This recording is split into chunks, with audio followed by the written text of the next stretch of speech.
It's your boy Quezzy Poet, HBN Ent, and I just jumped off the porch with Dirty Glove Bastards. Life is unjust, gotta keep your head up, but let me go to spark this dust. Got a story wanna tell you about a killer, suggest you take notes, and you better. All right, so we got my boy Quezzy Poet jumping back off the porch with us for the second time, man. What's good, what's good? Yes, sir. Man, I'm feeling good. How you feeling today, too, man? I'm feeling great. Life is good. You know, it can't nothing hold me down. There you go, man. So, yeah, welcome back, too, bro. Hey, it feels good to be back. You know, it's a little familiar. For sure, man. You want to shout your people's sitting up there with you real quick? Yeah, man, shit. I got my homie right here, Ted Dunn. I got my first cousin, Rock. And then I got my big brother right here, OG Swain. You know, family. Okay. Family holds you together. Nah, for real, man. So it's been a little over 2 years since you last sat on the porch, man. Yeah, we was running up some racks back then and still doing it. For sure, man. And you know, you was up there with the whole team, but now we kind of focus just on you for this one, too, yes, though, bro. Yes. Yeah, Shout out to HBN, you know, Steady Grill, Motorhead, two-time, hell of a swag, Sam and the rest of them. Let's do it. Absolutely, man. So these past 2 years, man, how would you describe life these past 2 years since you last sat on the porch, bro? Oh, man, I wouldn't say it was slow at all, man. Just been working, focusing on myself, and, you know, perfecting my craft. Just getting it together, man. I've been working a lot, you know, just, you know, do's and redon'ts, and until I came out with top quality. Oh, yeah. And I know you're a person that wears many hats in the industry, yes, too, man. I do, You're not just an artist and everything, too, man. And I've been working hard on everything from every angle. I'm trying to be one of the greatest. There you go, man. Yeah, it's like there's no limits with this shit. You know Definitely, what I'm saying? Definitely not, man. Yep. Keep going. Yep.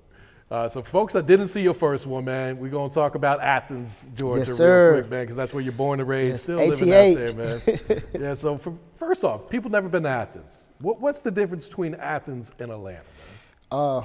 The biggest difference that you will see between us and Atlanta is UGA, of course. You know, go Dogs, go Bulldogs. Other than that, we're cultured in a country way. You know what I mean? We ain't too country, but we like to call ourselves city too. But at the same time, you know, we're smaller than Atlanta, but we basically still popping like Atlanta. Oh yeah. So we on the same path, but a little bit smaller. That's all. Yeah. And what's it like living in basically like a college town where a lot of people come and then they leave, and each year it's like a new crowd of people coming in? We've grown to get used to the loop. You know what I mean? So, hey, what I think is I'm going to get these people right here. I'm going to go do a whole bunch of shows, and I'm going to get to know all these people, get a whole bunch of followers, and I know they're going to be gone by the summer. I know they're going to be gone by next year. I'm not going to, got to redo it every year. It's a loop. So you just got to get culture to redoing. Yeah, and I think one of the benefits is a lot of new money coming in every August. You know what I'm saying? Every August, it is. A whole new group coming in with some money. New money, new faces. You just want to hope that they kind of like the last group. Yeah. Because a lot of things changed since COVID. You know what I mean? Oh, I'm sure. Yep. And also as well, you just want to with the younger people coming in, because it's always going to be a younger group. You just want to get them a tone to what you got going on. And don't blend in too much. Nah, real shit. You always want to stick out. Absolutely, man. So let's talk about your upbringing. Like, what were you into as a kid, man? We know music's been your whole life and everything, but outside of music, what was you doing too, man? Man, let me tell you, I was on the road, man. I grew up a little bit in the countryside of Athens and a little bit towards the city. So my mama lived in the country, my daddy lived in the city. So it was like basically I was visiting both sides, because I ended up being raised by my grandmama, so I was visiting both sides. So like got a lot of family. What I would do is, you know, spend most of the weekends or whatever with family in the hood, go back with mom and grandma back in the country. So it's like, it was blended for me, you know, run the streets, run the dirt roads, bonfires, shootouts. So it's different. You just gotta, what else did I do? I did a lot though. I played basketball, man. Like, look, we love balling down there, man. We're a hoop city too. We just don't go to UGA to play. Why not? Oh no. That just wasn't for us. Now, did you have a preference growing up? Like, I'd rather be on the countryside, or I'd rather be in the city side? Or did you embrace both of them? I mean, you loved each one for what it was? Man, I went for both of them. Yeah, because you get tired of it every now and then, so you want to switch it up. Like, I couldn't see myself staying in one spot too long. I think that's why I'm like that now. Yeah. Like, definitely, like I was talking about traffic, I don't like it. You don't have none of that on them back roads. You don't. You definitely don't. But I like, shit, I can ride a horse too, and four-wheelers, dirt bikes. I drive a motorcycle. Yep. Shit, you get out there in the city though, you better watch out. You gotta watch out, man. But as far as which one I like the best, I would have to say the city because you're closer to everything. Okay. The country, you're gonna be miles from anything, man. Mm-hmm. Miles. Yeah, even from a corner store, right? They know your name at the country store. Yeah. They gonna know who you is. They probably know all your business too. And they got your CD at the counter. There you go. Yeah. So you mentioned being raised by Granny. What was that relationship like? Was she real hard on you? Was she real lenient on you? How was that upbringing with her? She was very lenient, man. She could have been hard at times, but looking back now as an adult, I can see why. She raised 4 boys, 4 grandchildren. I could see how we was bad. Look back now, we was bad as fuck. I mean, we was bad. I ain't gonna cut it out or nothing, but yeah. But in the end, my grandmama was the daughter of a preacher, which she was very church going. We was in church every Sunday. Most days we was in church 4 or 5 days out the week. Oh wow. So yeah, we was definitely we got better, So by the time I was like 8 or 9 or 10, I was in the right lane. So I was a good Christian boy, I was in the chorus. I played the drums between the chorus at school, choir at church. I was always doing something that had something to do with music. But I was the baby boy of all 4, so I seen what they did and I didn't do it. So, that's smart. Yeah. Learn from their mistakes, Definitely, right? yeah, You definitely. see Big Bro getting in trouble. Like, I don't want that type of whooping, Definitely the one. But yeah, growing up, later on, it's my teen. She was more lenient, she was, her soft era. But we didn't take it for advantage. We learned. We had to learn a lot of things head on about, responsibilities. Just working hard for a living. Just seeing her how she did it, just taught me a lot about what I needed to do to be successful in my life. And think I wear a lot of hats. Nah, she did everything. She ran a lot of businesses. Oh, for real? I say she was a church goer. She was the daughter of a preacher, right? She had clubs up here in Atlanta too that she owned. Oh, really? So at the same time, she played both pages too. So yeah, that was going on. So she always told me that you want to do this music, make sure you don't cuss in your song so Greg Street can play your music. Get it on V103. Don't cuss in your music. I'm like, okay, and it just made me think of music a whole different way. But it's deep, man. Cause she's a singer too. She's a songwriter. She's an artist. She did a lot. So a lot of that reflected on me too as well, and to what I'm doing now. Even how I'm raising my kids got a lot to do with how she raised me. For real? Yeah. True. So you kind of born into this music I shit. definitely was, like, man. I ain't had no choice, and I love that choice I didn't have. And at what point did you start recording and releasing music on your own? I could say I started recording around 17 to 18. Okay.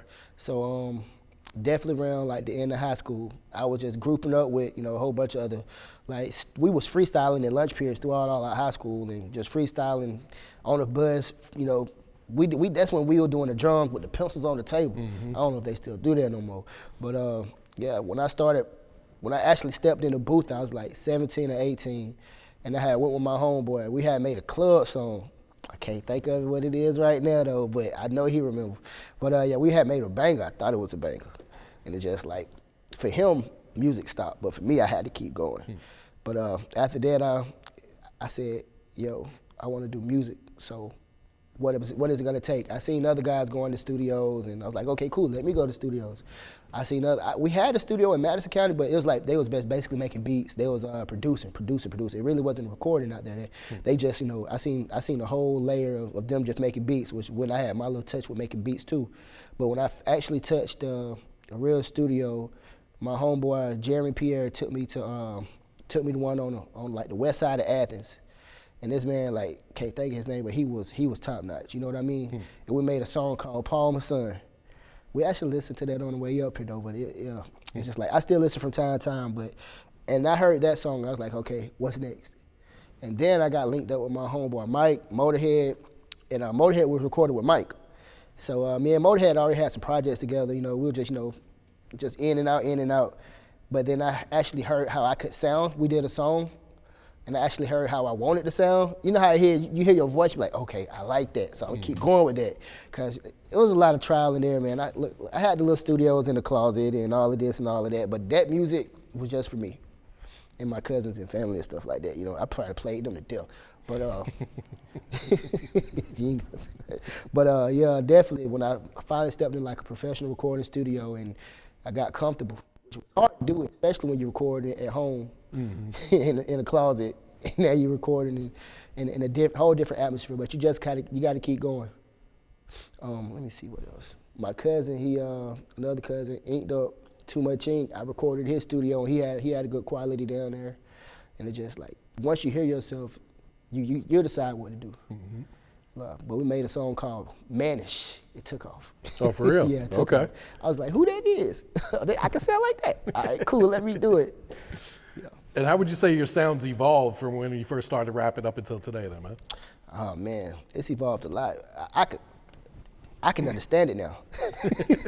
I'm like, I could make a song back then, I swear it's a banger, then people be like, you might want to slow down a little bit. Well, you know, so I just make like 10-minute songs. I thought I was Michael Jackson. So, and then I ain't slowing down that one bit. Like, you gonna hear it. I'm thinking, yeah, they gonna kick, this shit gonna be, every bar gonna be hard. But then I learned that, you know, slow it down a little bit, give them something to decipher, and just give them something that they can hold on to, make something that's catchy. And I know, cause my name Poet, so all I want to do is fill the page up with words. I just want to put a whole bunch of words out. But you just gotta take your time, make something that people that they can atone to, that they can hear, that they can vibe to, and they can you know, ride with. I just want to make something that people can ride to and bump. I want to ride past somebody and, you know, let the window down. They playing my music. That's that feeling that I got. That's what I wanted. It's actually happened too. So there you go. Yeah. I'm sure that's a great feeling That's too. a great man. feeling. Yeah. That's a great feeling. And how'd you get the name Quezzy Poet? Oh man, that actually came to me back in high school. I was an artist. I was drawing pictures, and I was selling the pictures back in high school. Also, you know, I was writing poems too, and I was handing poems out, handing pictures out, and that's always been a thing that I did, you know. And so Quezzy came from like an ex, you know, just call me Quezzy. And so I was already, you know, I just put them together, Quezzy and Poet, you know, so it kind of went, and I got sold on it. I was like, yeah. I want to be different, yeah. You know, Quezzy basically, I went with it because, you know, like Weezy, Wayne, I'm a big fan. So I kind of just rolled with that too as well. Yeah. It kind of fit that era when I made the name. I was like, I ain't gonna change my name. Why would I change my name? Yep.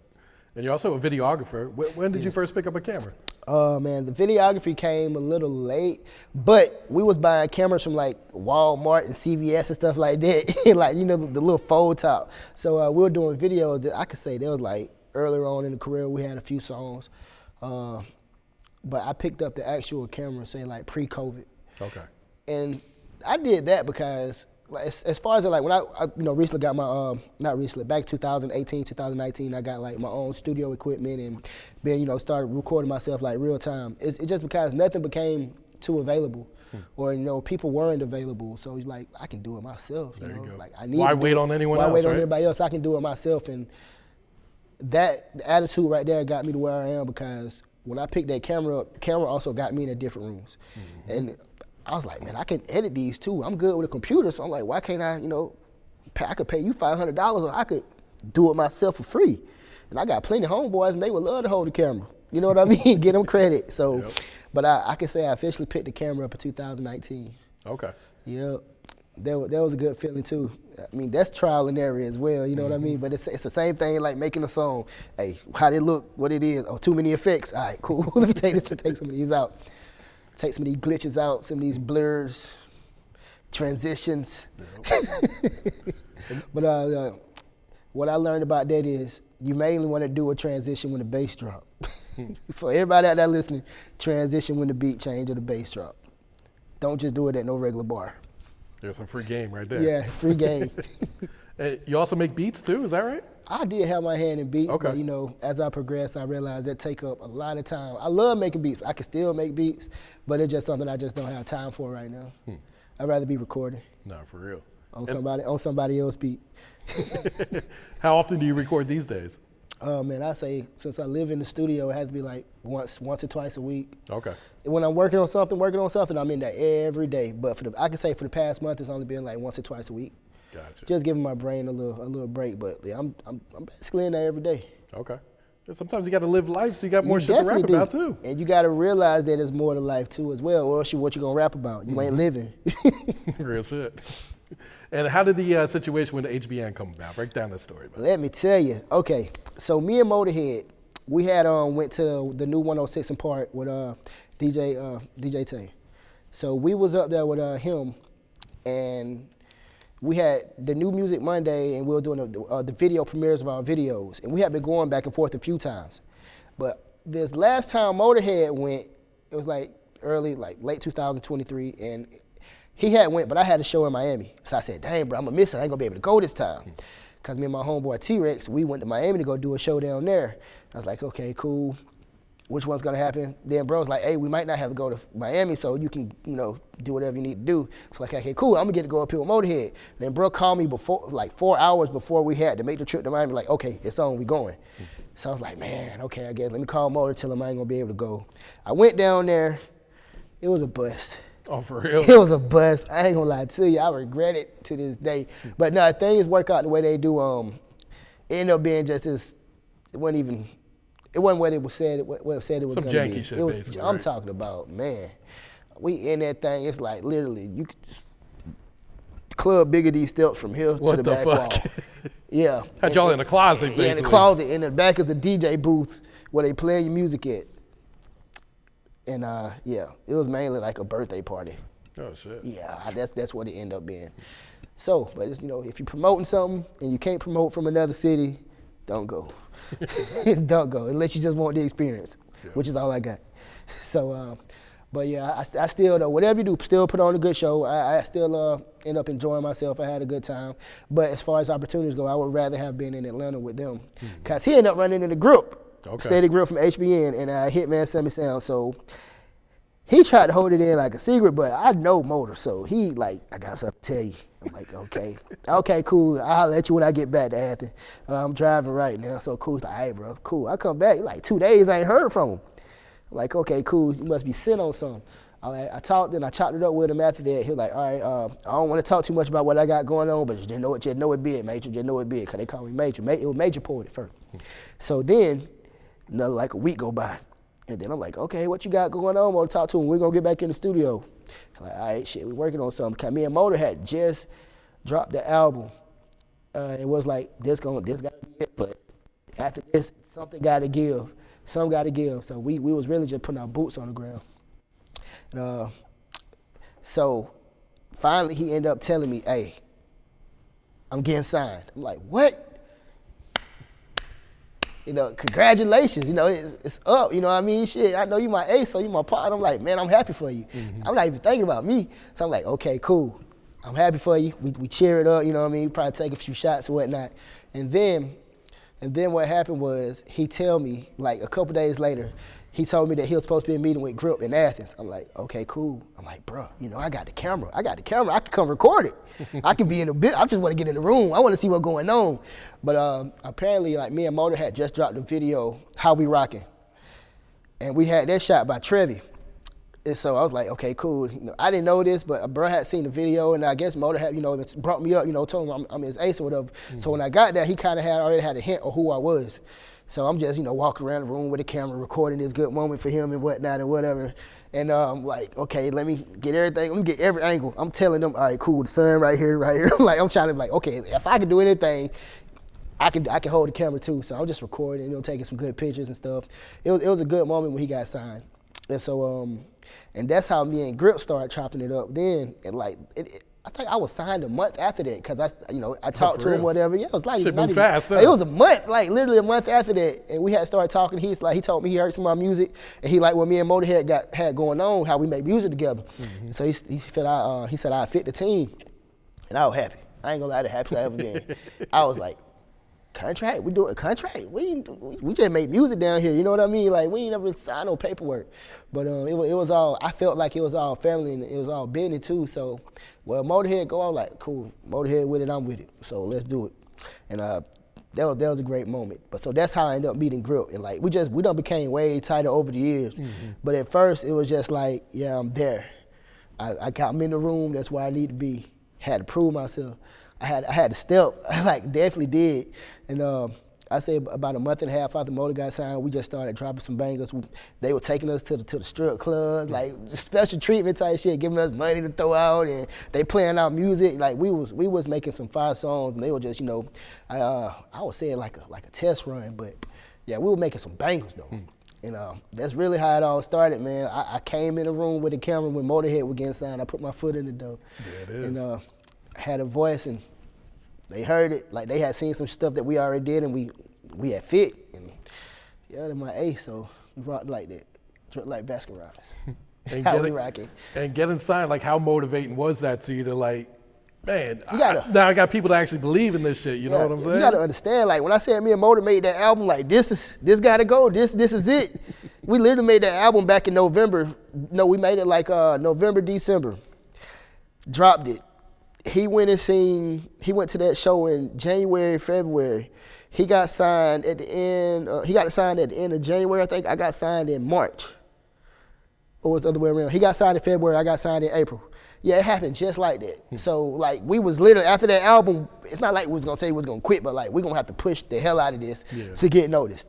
And what it was, after that video shoot that we did, I'm like, bro, okay, cool. I'm finna put everything I got into this video. Let's do it. We ended up putting 2 songs together. So we made 2 songs together and made like a big video and put the songs together, and we dropped it. And I'm pretty sure that that's a video that Motorhead showed him that we was on. And don't ever give up, man. And the motivation, man, it really encouraged me, because now I got somebody that believes in me, somebody that can help guide me. Because like I said, I had just been making music, you know, just making it. Like I didn't really care who heard it. I didn't care if anybody heard it. Still got songs that I need to put out. But it became more of a priority after that. Like, yo, you in now. You can do this. You got somebody stepping behind you, and a grip a stepper. I ain't gonna lie to you. He could be your biggest fan, your biggest critic. He really gonna help you build an empire. So I feel like I done came a long way since I got with HBN. As an artist and as a person, like as a businessman, like just a lot just from a little country city boy. There you go, man. Yeah. It's very motivating, man. Yep. Especially when you don't never see it. Somebody else got to see it for you sometimes. No, that's true. Yeah. We got the new single Circles that just dropped, man. This is really dope, bro. Talk about the inspiration when you made this song, man. Circles, man. I felt like life was going in a loop. Every time I turn around, it's the same thing happening. It's really it's trying to go hard on like, yo, drug usage in the city, like, you know, same thing, friends, cousins, everybody overdosing, everybody dying. Like, you don't get sick of death, you just get tired of it. It's like, man, when is it gonna stop? And then it's like, it's a game, you know, you chasing stuff in circles, like you chasing your tail. Like you want the money, then you have to spend the money, then you have to go get the money again, you have to spend the money. It's like really just going in circles, you chasing it. And everything going in circles, eventually you want to get out the loop. You gotta step out on purpose. You gotta step out. You gotta avoid certain things, ignore certain people, you gotta cut certain things off just so, you know, you get in a straight line and won't be in a circle no more. But yeah, that song is real deep for me because it's just laid out a lot that was happening to me at that moment. That moment, what I was visualizing in my life right then and there, you know, as far as friends, family, and I felt like it was everywhere, so I had to say something about it. And, you know, it is everywhere. Yeah, it looks like fans really fucking with it too, man. Yeah, Getting some good feedback on it, right? And that's just one of them songs. It's crazy how the outcome is right now. It's like I didn't see it like that. Like I said, I just be making music, and I knew that he wanted me to make an album, and I was working real hard. And that was just one of those songs. I was like, all right, I'm gonna test the waters. All right, let's go. And he sent me that beat. That beat was like, chasing these bags in circles, money stay going in circles. You know you can't get in my circle. Whatever you got ain't worth it. I'm about to step out on purpose. No lean, no time to be swerving, cause you never know who. Circles. I'm like, okay, cool. That's it. That's a banger right there. And my beat, the way I made it was like, okay, make a hook. Blend your verse with that hook. Make it fit, you know what I mean? Don't be off topic. That's the thing I used to always do, was be off topic. So just as long as you stay on topic, give them something that they can stay listening to and stay vibing with that same vibe. Make sure your verse and your hook go together. For real. Yeah, but that song, the outcome on it was spectacular, meaning, and it's still going up. And I'm proud. I can't help but be happy for it, you know what I mean? That my message is being seen. That my artwork is, being, it's in correspondence with what's actually happening around us. People are not blind. A lot of people ain't blind, you know what I mean? A lot of people play blind. A lot of people don't want to see it, but it's there. It's definitely there. Very true, man. So talk to us about this album you're working on, man. All right, so the album, man, Grip will tell you right now, man, it's nothing but flame. Like, one of the first things he told me was, we don't want to have no fillers at all. We just want heat. And he was on he was on my ass on that album, like dead ass. In the first few songs, he was like, okay, that's it, but you can do better. I made one song, and it was produced by Jay Reed. He did a whole bunch of Nicki Minaj beats too on. Yeah, I'm familiar with him. Jay Reed. He did a whole bunch, and I did a song called "Finally Home." Grip was impressed, and I was like, okay, cool. I was like, what should I do next? And that's why I say, as a guidance, he came through and he was like, okay, so you could try to build off of that and make more songs like that. Okay, cool. We tried it and we built and we built and we built. A few songs didn't make it, then another song made it. Motivation building up. Okay, let me see if I can get Grip to like this song, because he got an ear for it. So me, I just, like I said, I be making music. But we got V12. He's also a producer. He got a lot of fly beats too as well. So he was sending beats, and I would just test them out, see what I can do. He would send like 4 or 5 beats at a time. And then he was like, hold on, I'm just gonna send you 1 beat at a time, that way you can focus. Because I would do all the beats and just send them back to songs, because I can make songs like that. But he said, I'm just gonna hold these, put them in the vault, but I'm gonna start sending you 1 beat at a time. And it seemed like when we start doing that after the 3rd or 4th song, every song, oh, boom, banger, this one, banger. And it's like, it was just motivation for me to keep going, and we just kept going, and that's when the opportunity came to also get features on it. And we also came, towards the end, we came up with the names like Out of the Shell. That's the name of the album? The name of the album is Out of the Shell. So towards the end of the beat, towards the end of the album, we came up with that name, Out of the Shell, because it's my breakthrough. Whether out of the shell, out of the bullet shell, the egg shell, whatever shell you want, we breaking out of it. So no more being caged in. And also, these features I got on it, man. I got Hitman Sammy Sam on it as well. Also, I got Pastor Troy. No shit. Oh man, them 2 songs, man. You know how them 2 already be beefing. Well, was beefing, are beefing, ain't beefing. I don't know. But once you hear this album and you hear Sammy Sam song, like, boy, I'm talking about flame. Then you hear the song I got with Pastor Troy, boy, you can see the correlation in it. But it's straight heat. Also, I got a song on there with Motorhead 2 Time. It's and that beat was produced by V12 as well. But it's like a remake of a song that everybody know. But got permission and everything to do it. But it's not really a remake. It's remade in my fashion. Okay. OJ the Juice Man, Booming Bucking. Oh shit, classic. Yeah. Man. I redid that, but I didn't do it that way. But I did it my way. So yeah, I got great feedback with that. I went to DJ Coalition. Okay. And I ran through those songs over there too. I got great feedback, positive feedback. Criticism was great. What I needed to hear is, I'm very accepting of change too, but it really wasn't much that they wanted me to change about it. So that is exactly what I wanted to hear. So that's why we're still pushing this album hard as we can. Like I said, there's a lot of songs that I thought was great that didn't make it. A lot of songs that we put in the vault. So just know it's more to come. So we out of the shell now. But this next one and the next one after that, it's only gonna get better, because the motivation to keep pushing is beautiful. I got a great team, HBN behind me all the way, and then I got a strong family. Yeah, my circle. Yep. How do you find a balance between, doing this music shit and finding the balance between life and family and everything too, man? Let's see. It all starts like basically how I grew up. It was a balance between all of it then. I had a God-fearing grandmother. Daddy was a trap star. Mama was stuck between both of them. And so just growing up in that fashion, one side of my family is like straight hood. Other side is like, we going to church every Sunday. Here I am in the middle. It's like, you ain't torn between both worlds, because you got to live in them.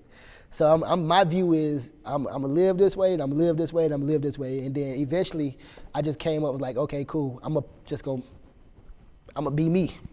I'm going to be me. I'm going to be seen. I'm going to be heard. I don't have to take part in what I don't need to take part in. And I can be cultured or I can not be cultured. I don't have to be in church every Sunday. I don't have to be in the street every weekend. I don't have to be in the club. I don't got to be sitting in front of a pulpit. So therefore, it's like I made myself eventually after a while. After, like I say, when I turned 16, 17, 18, I just, that's when I started getting the foresight of wanting to take control of my own life, And it just happened. That's how I turned out. And that's how I am now with that, because I know that if you mix it just right, everything it'll flow. I like my stuff to flow, and I like the vibe. And sometimes it do get hard, you know what I mean? Like sometimes you can't come out the studio, sometimes you can't come out the street, sometimes you can't come out the house, And then it's blended well for me as of recently. And working, you gotta work, you gotta have family, you gotta have the funds and all anyway. So at the end of the day, you just gotta know which direction that you want to go in and what's gonna get you there. Because if not, you're gonna be stuck, and I ain't finna be stuck going in circles. No, I know that. But yeah, it depends on how you was brought up and and which way you chose to go. I feel like at the end of the day, I trust my navigation. There you go. Yeah. What else you working on that you want the fans to know about, bro? Right now, y'all know that the Circles video just came out. Also, as well, I got a song on the album called "Stand for Something." Another banger. Like I was saying, like Grip said, no fillers. I got a video for that one, and that's coming as well. Just really working on more videos for the album. Yeah, and also finna get on some tracks with these guys over here. Okay. That's coming. I want more features, so, cause what I don't do enough of is, I want to be more inclined with other cultures as well. I've never said that my way was the best way, but after, having to pick my way to get where I am and had to cut people off and leave people alone to get where I am, it's like you just lean on yourself. So now I'm back in that space where I'm opening it up and trying to, cultivate with others. I want to be back on that same playing field where like, okay, cool. I want to pass ideas around like we used to. I want to bounce things back off the wall. I just want to be back in motion, I don't want to be a loner, So I step out on purpose. No, understood, bro. Yes, sir. Go ahead and plug your social media so everyone knows where to follow you at too. Everybody can follow me at Quezzy Poet, QUEZZYPOET on Instagram, or my surname, Tino Swain, TINOSWAIN on Facebook. But everywhere you can find me, I'm streaming, Quezzy Poet, QUEZZYPOET. Or also follow HBN _ENT on Instagram and everywhere else too as well. Nothing but heat, nothing but flame. Got multiple artists under the label. I'm just one of them. For sure, man. Any shout outs you want to give before you wrap up? Yeah, definitely.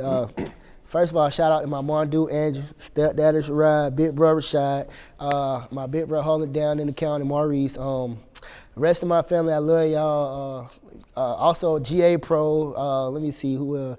Moolah Meech, Molly Too Hot, let's go. Basically, everybody rocking in Athens right now. And cannot forget Steady Grip, man, because without him right now, it wouldn't be possible. So I fuck with you, Big Steady, Big SG. Congratulations, he just got married. Oh, for real? It was the first wedding I went to. Beautiful. I'm talking about somebody Medea movie. I'm talking about you thinking angels finna come out the sky and stuff. But yeah, I went to the wedding. Me and Grip got the same birthday. So that whole week, we had a bachelor party and all that. So it was just different experiences. I could make a book off of that, man. I'm going to as well. So just be ready for that. Dre Riley, V12, Jay Reed, man, Green Socks, just a few to name on the list. It could go on and on and on, but HBN, man, got me to where I need to be right now, and I couldn't be no more proud of myself, I feel like I'm conquering some things, but I know it ain't over yet. Just the beginning. QP. Life is unjust, gotta keep your head up. But let me go and spark this dust. Got a story, wanna tell you about a killer. Suggest you take notes, and you better keep up.